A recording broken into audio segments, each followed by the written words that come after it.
The silence before the experiments. The morning light spilled across the quiet campus of the training facility, stretching over the cold concrete structures that looked more like abandoned research blocks than government property.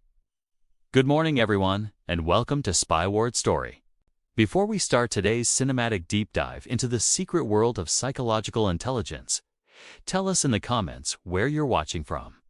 And if you're new here, make sure you subscribe, because this story is about to take you into a side of intelligence history that was hidden behind silent doors and untraceable corridors for years. Now, let's begin the story. The silence before the experiments was never truly silent, but rather built from layers of unspoken rules, coded glances, and the kind of controlled stillness found only in places where no one was allowed to ask questions. This facility was known internally as the listening ground, though, ironically, nothing inside it was ever meant to be heard by the outside world. It was a place for developing psychological tools that could read the micro-vibrations of thought, emotional signatures, and silent decision-making patterns long before a subject spoke a single word. At the center of this quiet world stood Dr. Elias Ward, a behavioral analyst whose soft voice and calm movements made people underestimate him. Ward was the type of man who could walk into a crowded room and immediately spot who was hiding a lie simply from the rhythm of their breathing. He had been recruited not because he understood people, but because he understood the gaps between what people revealed and what they concealed. For the CIA's newly forming Psychological Intelligence Division, this skill made him invaluable. Every morning, Ward walked down Corridor B, a long passage lined with frost glass windows where silhouettes floated like distant ghosts. These were the participants, volunteers and non-volunteers. Each brought 4 controlled observation studies that required extreme quiet. Even the air recycling system operated on a low hum, engineered to avoid creating subconscious cues that could influence behavioral readings. Ward believed that minds revealed themselves most clearly when surrounded by silence, and the listening ground was built exactly for that. But this morning felt different. There was a tension in the air that even silence couldn't hide.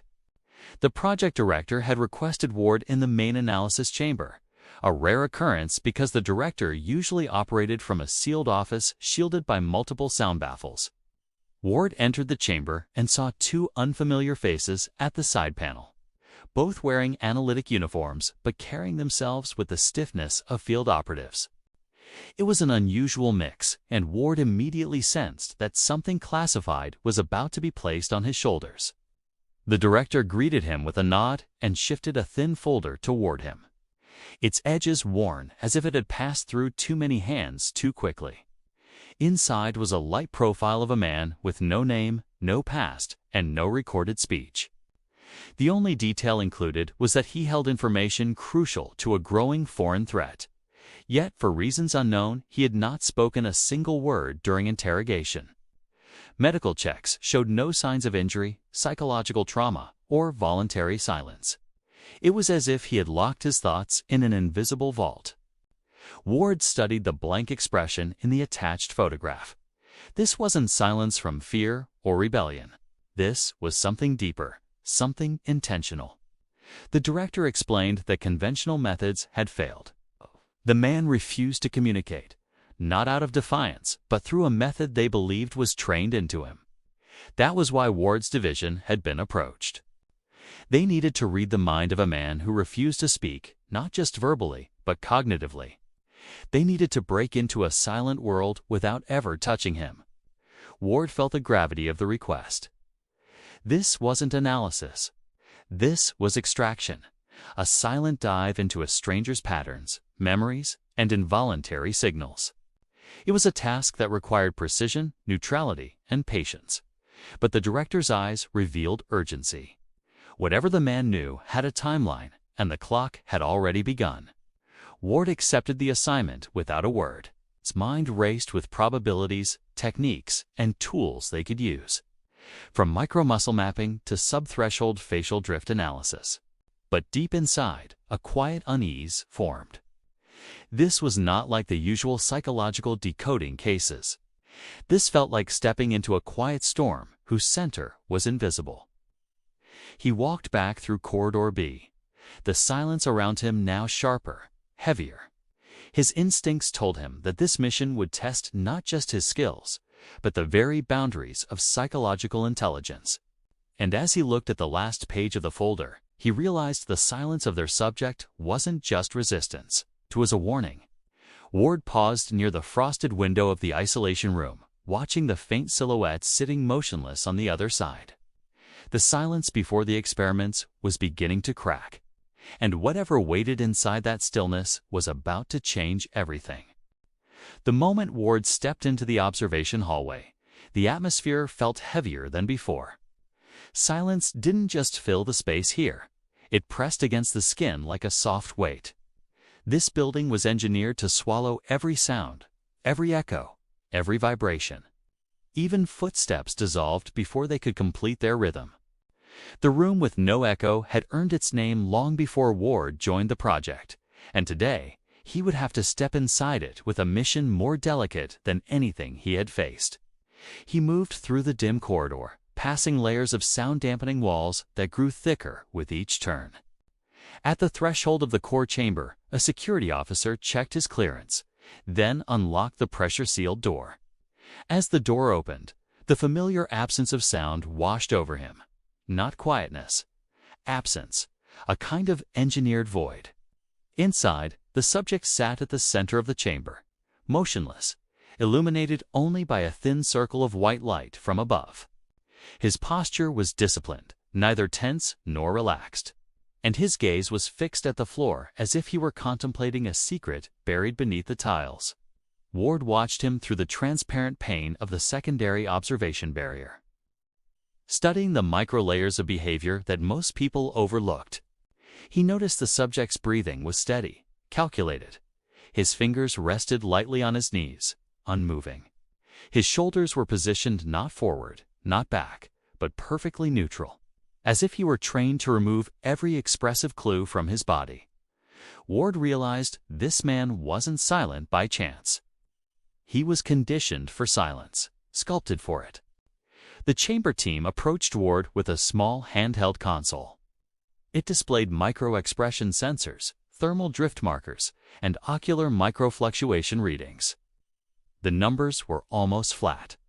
No emotional spikes, no anxiety shifts, no involuntary reactions. It was as if they were scanning a statue. Ward stepped closer and activated the low-frequency behavioral scanner. A faint shimmer passed over the subject's face, revealing the slightest twitch in the left corner of the eye. Not a blink, a micro-deviation. Ward magnified the signal. There it was again, almost invisible, almost unintentional. But it was a pattern. Ward whispered into the intercom, even though he knew the subject wouldn't hear him through the isolation. His voice wasn't meant to communicate. It was meant to provoke micro-reactions. "Look up," he said softly. The subject didn't move. Ward adjusted the tone, lowering it to a near-subconscious frequency. "Look up," still nothing. But the eye twitch returned, this time synchronized with a subtle shift in temperature on the right side of the subject's face. Ward recognized the reaction instantly. It wasn't defiance. It wasn't confusion. It was anticipation. As if the subject knew exactly what Ward was trying to do and had already prepared countermeasures. The room with no echo suddenly felt smaller. Ward instructed the chamber technician to release a narrow-spectrum light pulse. The room flickered for half a second, illuminating the subject's facial nerves. In that flicker, Ward captured 3 involuntary micro-responses: a fractional jaw tension, a temporal vein dilation, and an almost non-existent eyebrow drift. 3 signs the subject could not hide. Ward began decoding the sequence in his mind. Jaw tension indicated suppressed reaction. Vein dilation suggested a cognitive load spike. Eyebrow drift hinted at recognition. The subject wasn't just reacting to stimuli. He was reacting to meaning. Ward walked to the inner door, stepping inside the chamber. For the first time, the subject lifted his eyes. Their gazes met. Time slowed. Ward didn't speak. The subject didn't blink. Two minds in a silent room, built to erase every disturbance. Ward took one slow step closer, observing the subject's breathing rhythm shift by half a fraction. It was enough. Ward leaned in slightly, his voice barely audible. Someone trained you to think without thinking, but no silence is perfect, not even yours. The subject's right eye twitched again, stronger this time. Ward knew what it meant, a hidden pattern, a break in the silence, a key. But before he could explore further, the chamber alert sounded softly. The director's voice cracked through the intercom with urgency. Ward, come to the upper analysis bay immediately. We found something, and you need to see it right now. Ward turned, but his eyes stayed on the subject for one last moment. The room with no echo had just whispered back. Ward didn't waste a second. He moved through the silent corridor with a tension that built in the air like an incoming storm. The upper analysis bay was located 2 floors above the chamber. Hidden behind biometric locks and thick composite panels designed for research that even most CIA personnel were never allowed to know existed. When the doors parted, the room greeted him with a wash of cold blue light and the soft hum of analytical machines that never slept. Director Hale stood at the central console, reviewing a sequence of behavioral maps on the holodisplay. Her expression was sharper than usual, focused, almost disturbed. Ward approached her with the same calm intensity he carried into the chamber. "You said you found something," he said. Zoomed in on a cluster of microscopic data points hovering above the display. "Look at this," she said. When you initiated the low-frequency scan, the subject's neural echo didn't spike the way a typical untrained mind would. Instead, the readings folded inward. It's a pattern I recognize, and that's the problem. Ward studied the data. Neural echoes that fold inward indicated a mental shield, a rare cognitive defense that showed up only in high-level psychological operatives, the kind who weren't just trained to resist interrogation, but trained to manipulate the interrogator. That revelation shifted the ground beneath Ward's analysis. "He wasn't reacting to me," Ward said quietly. "He was controlling what I saw." Hale nodded. "Exactly. Trying to." Ward's pulse stayed steady, but inside he felt the weight of that conclusion. The subject wasn't just silent. He was a living maze, a mind designed not to reveal, but to redirect. That meant the information buried in his thoughts wasn't just valuable. It was dangerous. Hale turned away from the display and pointed toward a thick folder sealed with the agency's highest classification. This came in from the External Signals Division. The man you analyzed was intercepted during a covert extraction attempt overseas. And before he was captured, he made contact with someone we've been tracking for years. Ward opened the folder. Inside were a series of photos and encrypted logs. One image showed the subject standing near an unmarked facility in a remote desert location. Another showed a coded blueprint for a device designed to extract microsignals from human neural patterns.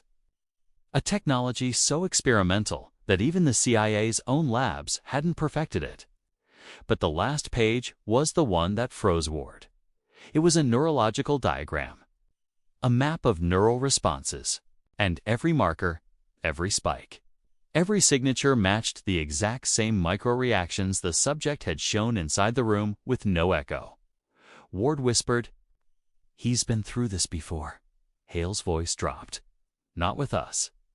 Someone else is running their own psychological intelligence program, their own mind interpretation division. And from what we've just learned, they might be ahead of us." Ward absorbed the implications. If another organization had built a mind-shielding protocol stronger than anything the CIA had ever encountered, then the mission wasn't just about decoding a silent mind.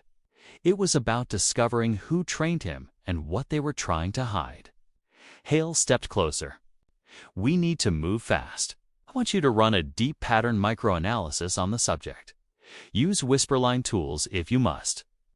If he has seen what we think he has seen, it could lead us to a network we didn't know existed. Whisperline." Ward paused at the name. Whisperline wasn't just a toolset. It was the CIA's most experimental cognitive reading framework, something they used only when traditional decoding was impossible. It could detect behavioral shadows that didn't even show on normal scans. But using it required precision and a level of mental discipline that only a few analysts possessed. Hale handed Ward a small encrypted drive. "Everything you need is here. But I must warn you.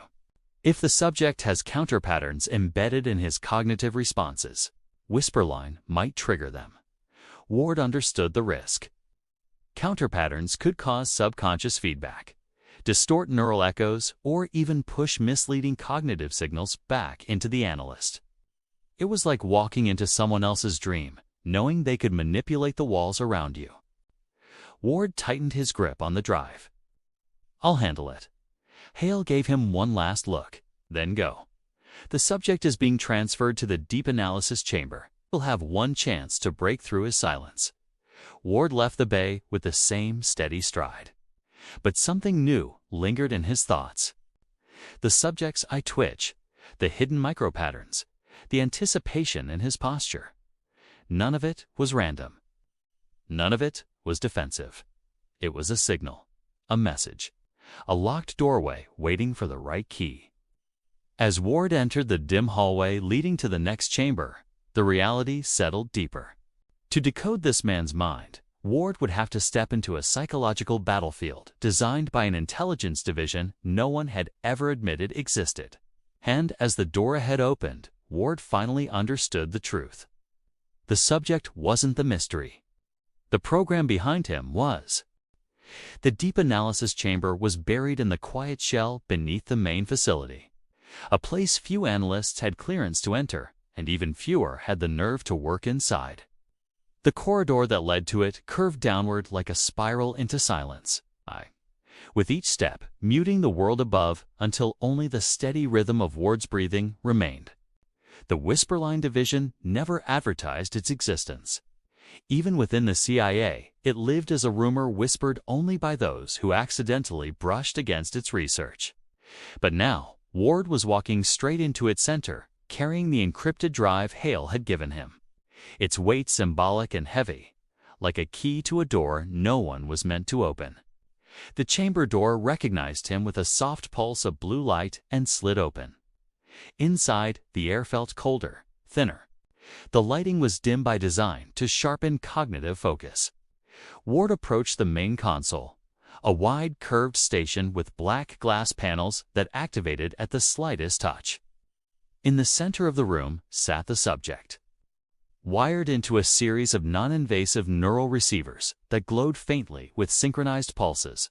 His eyes were closed, his posture unwavering. He looked less like a prisoner and more like a sentinel, waiting for a signal only he could hear. Ward placed the drive into the console and waited.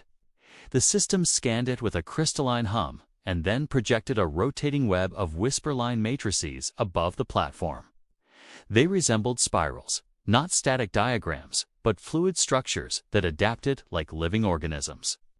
Whisperline worked by interpreting shadow signals, micro-responses too subtle for ordinary scanners. But this wasn't a normal case.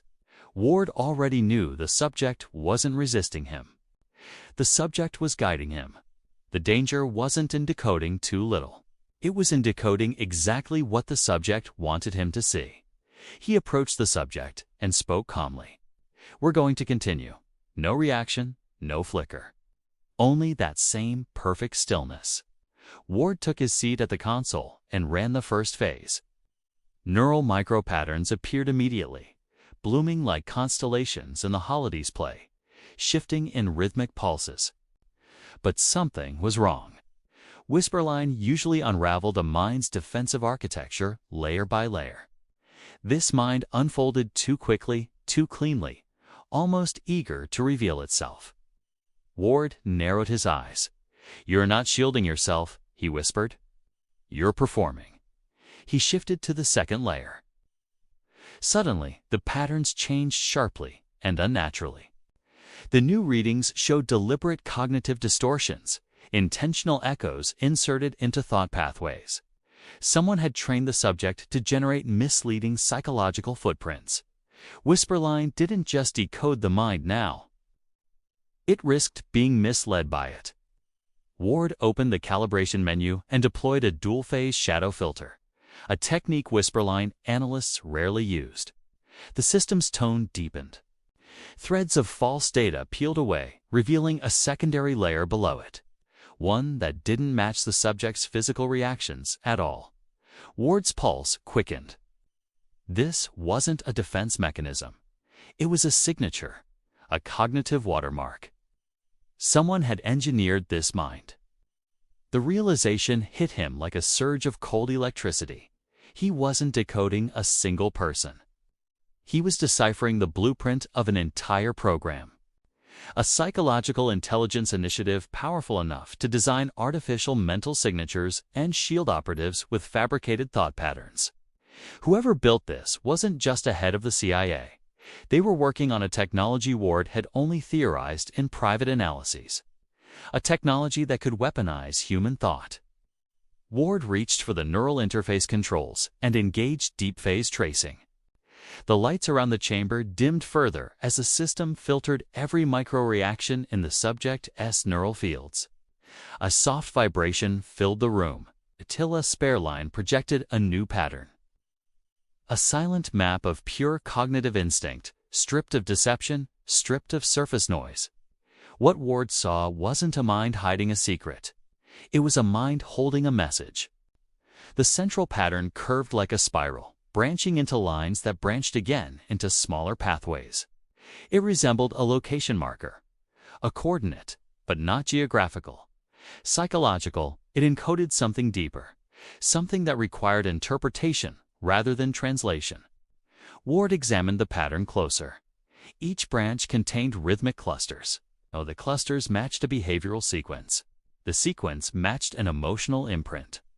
And the imprint matched something Ward had only encountered once before in declassified Whisperline prototypes. A memory lock. Ward felt the air tighten. Someone had embedded a message inside the subject, as subconscious, and wrapped it with a memory lock that could only be accessed by triggering a specific emotional resonance. And the resonance matched Ward's own cognitive signature. This wasn't random. It wasn't coincidence. The message was designed for someone like him. His throat tightened slightly. "Why me?" he whispered. The subject didn't move, but the neural signals responded, pulsing in a familiar rhythm as if acknowledging Ward's question. He activated the resonance tuner. The chamber lights flickered as the system synchronized with his cognitive frequency. And then the signal opened. A stream of subconscious impressions surged into the display. Flashes of a hidden facility, dim red lights. Rows of engineers, psychological architecture, diagrams. A sealed chamber with mirrored walls. A symbol etched on the door. Not a language, not a logo. A pattern. The same pattern Ward had studied years ago in a Whisperline research archive that had been quietly shut down and erased from official records. Project Whisperline wasn't the CIA's project. It was someone else's. Before Ward could expand the vision, the chamber alarm pulsed with a deep warning tone. The neural signals spiked unpredictably. The subject's breathing sharpened. His eyelids fluttered. His heart rate jumped. Ward sprang to the terminal. The memory lock was collapsing. The system couldn't handle the resonance load. The lock shattered too fast. The entire cognitive pattern could corrupt. Ward triggered a stabilizer pulse. Subject exhaled sharply. The alarm dimmed, but the screen showed something more unsettling. The final shard of the pattern revealed a phrase embedded in the neural map. Not written, but pulsed through emotional signatures. "They're watching." Ward felt the weight of the words settle like a shadow. Someone knew Whisperline was being used. Someone expected the CIA to follow this path. Someone was ready for them. The chamber lights steadied. The holomap collapsed. The subject's vitals normalized. Ward sat back, absorbing the truth. This wasn't just a decoding mission. This was an invitation. Someone out there had created a psychological architecture years ahead of anything the CIA possessed. Someone who trained operatives to manipulate neural signatures. Someone who embedded warnings inside emotional pathways. Someone who wanted Whisperline analysts to find this message. Ward rose slowly from his seat, the encrypted drive still glowing faintly. He didn't know who built the program behind the subject, but now he knew they weren't hiding. They were waiting. And whatever Whisperline was truly designed for, he had only unlocked the first door. The silence that held its breath in the previous room continued here as if the walls themselves had memorized every unspoken thought and were deciding what to do with it before letting anyone pass. In the heart of the facility, the air felt heavier, more watchful, and strangely alive, like it had learned to recognize patterns, long before any human mind could catch them.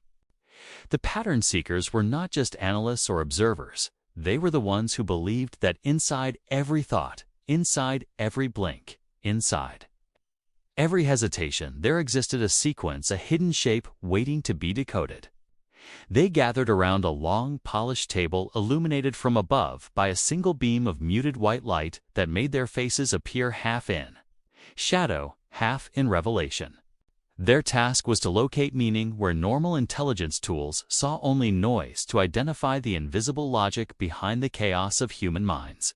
The walls carried no screens, no maps, no flashing lights, only silence and the subtle hum of machines in the next chamber gently reading the fictionalized electrical whispers of neural activity, as if humanity's oldest secrets were being poured into a glass funnel. At the center of the table lay a stack of audio strips collected from Whisperline sessions, but these were not ordinary recordings. These carried fractured, half-formed sentences, the kind people speak only when drifting between awareness and surrender. Each voice echoed small clues, the rhythm of fear, the trembling hesitation, the quick inhale before deciding to lie or tell the truth. The team leaned in, listening not for content, but for cadence, for repeated intervals, for emotional fingerprints that revealed more than words ever could. Evelyn Hart, the senior pattern analyst, tapped her fingers lightly against the surface in a sequence that only she understood, a habit she developed long ago when searching for consistency in inconsistency. She closed her eyes, letting the whispers flow one after another, building a mental grid of frequencies, spikes, and shifts until she gently exhaled the moment the first pattern emerged. "There it is," she said softly, without raising her voice, the same pause length. After the word remember across 4 different subjects, it is not accidental. The others glanced at each other, then back at the strips, a shared realization dawning that something deeper was shaping these confessions. Something external guiding the rhythm of thought. The facility's automated system projected faint tonal markers on the wall, showing alignment points. Small glimmers floating like pale stars, mapping the architecture of collective memory. Each new subject expanded the constellation, revealing a structure that was no longer random but deliberate. Like multiple minds were following the same hidden trail without ever knowing it. Could it be environmental influence, asked Rowan, the youngest among them, or shared experience that triggers similar emotional timing? Evelyn shook her head, her gaze fixed on the emerging pattern. No, this is too precise, and the subjects do not know each other, not even indirectly. The consistency suggests a psychological anchor placed without conscious awareness, a cue embedded deep inside thought processes, like a silent metronome guiding them. But who put it there, or what triggered it, remained the larger question. As they peeled deeper into the recordings, new layers appeared, faint breaths, subtle tremors, slight delays, all aligning with uncanny precision. It was as though these individuals, scattered across different states and different circumstances, were responding to the same unseen signal. The walls recorded their findings in silent text lines that glided across the surface, forming a web of microrhythms, tiny variations in heartbeat-linked speech patterns that pointed toward a phenomenon far larger than simple coincidence. Outside the chamber, night had fallen over the compound, but inside the pattern seeker's room, time stretched into an unbroken thread of discovery. the kind that reshaped beliefs and whispered new possibilities. Evelyn's voice finally broke the long, analytical spell, her tone steady but marked with a thin edge of awe. "We are not just reading thoughts," she said. "We are intercepting something older than language, something that travels beneath awareness."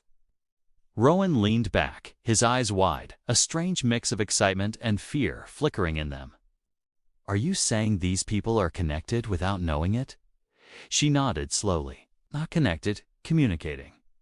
A ripple of tension moved through the room, the kind that comes when the impossible becomes not only possible, but suddenly logical.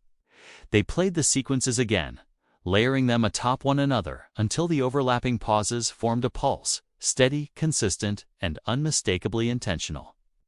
The realization hit them with cold clarity. This was not coincidence, it was transmission. In that moment, the pattern seekers were no longer just decoding human minds, they were standing at the threshold of something that blurred the lines between intuition, signal, and thought itself, and the room felt as if the air had leaned closer, waiting for the next revelation. Inside the quiet storm.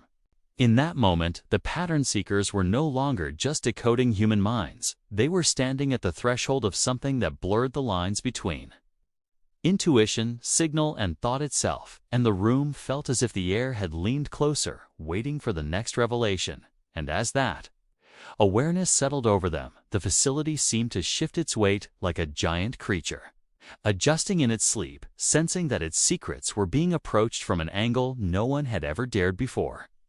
The corridor outside hummed with the low vibration of cooling systems. But inside the quiet storm chamber, the silence was thick, unwavering, and filled with the kind of expectancy that accompanies discoveries capable of rewriting entire fields of intelligence work. Evelyn Hart led the team forward, her steps slow but unwavering, as if each footfall was measuring the gravity of the unknown that lay ahead. The door to the quiet storm slid open without a sound, revealing an expansive circular room lined with pale metallic surfaces that reflected the faint blue glow of embedded neural conduits that twisted through the walls like frozen lightning veins. The system inside this chamber was unlike anything the facility had built before. It was designed not to listen to thoughts but to detect the emotional pressure beneath them, the silent storms forming inside the mind before they rose to the surface. A single chair sat at the center, surrounded by a scaffold of suspended sensors, fine as hair, delicate as spider silk, vibrating faintly as if sensing the arrival of consciousness.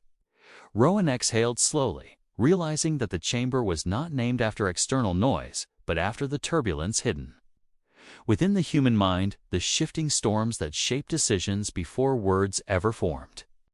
Evelyn moved to the main console, her fingers gliding across the dim panel, waking the system from its dormant state.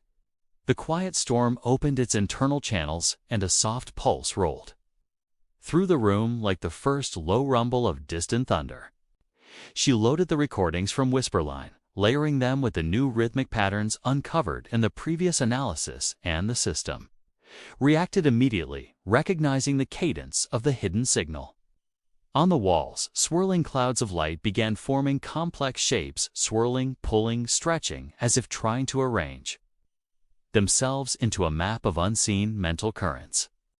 The storm inside each subject's mind began to visualize itself in strands of faint luminescent fog, revealing emotional signatures so subtle they looked like breath caught in moonlight. Rowan leaned closer, his voice barely above a whisper. "These are not just reactions, these are synchronized storms." Evelyn nodded, recognizing the same truth. The pattern was not merely in pauses or tones, it was inside the emotional storms themselves, aligning individual minds into parallel rhythms. She increased the resolution, and the foggy strands sharpened into flowing lines that began moving to a shared pulse, rising and falling in unison across different subjects. It was as though the quiet storm had uncovered an emotional frequency, a deep, silent current that linked minds through instinct rather than intention. The realization carried a strange weight, a soft pressure settling behind their ribs, as if the discovery, self, tugged at their awareness. The system began amplifying the threads, revealing a hidden structure stretching across the storm patterns, the emotional architecture forming a unified curve shaped like a slow wave collapsing inward toward a single point of origin. That point sat in the center of the holographic display, a pulsing node, faint but undeniable. Rowan swallowed the idea, forming in his mind both fascinating and terrifying. Is that a shared trigger? Evelyn stared at the node, her eyes narrowing, trying to piece together the implications.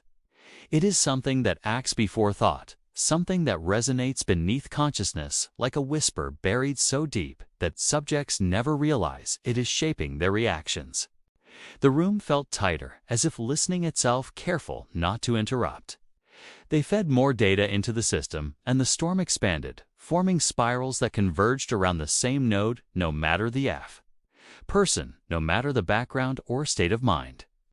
The quiet storm was revealing a unifying pattern, an emotional seed planted somewhere in the hidden structure of memory, a constant shaping force that moved beneath awareness. Evelyn adjusted the modulation, and the storm roared silently, swelling into a vast glowing vortex that filled the chamber, twisting with elegant precision, showing them that human minds did not drift in isolation. They followed unseen gravitational pulls, emotional currents shaped by influences no one had mapped before. Rowan stepped back, overwhelmed by the scale of what he was seeing. Are we looking at natural human resonance or something planted?